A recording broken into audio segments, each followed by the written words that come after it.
Number 10, मूली खांसी और दमे में लाभदायक है। नंबर 11, मूली में बहुत ज्यादा मात्रा में विटामिन सी पाया जाता है, जो सर्दियों में होने वाले कफ और सर्दी जुकाम से बचाती है। नंबर 12, मूली शरीर को पोटेशियम पहुंचाती है, जिसकी वजह से ब्लड प्रेशर नियंत्रित रहता है।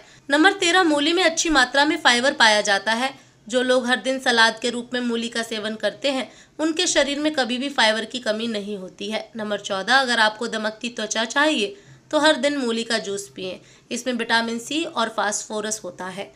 नंबर 15, मूली के रस में थोड़ा नमक और नींबू का रस मिलाकर नियमित रूप से पीने से मोटापा कम होता है। नंबर 16, थकान मिटाने और अच्छी नींद लाने में भी मूली काफी फायदेमंद होती है।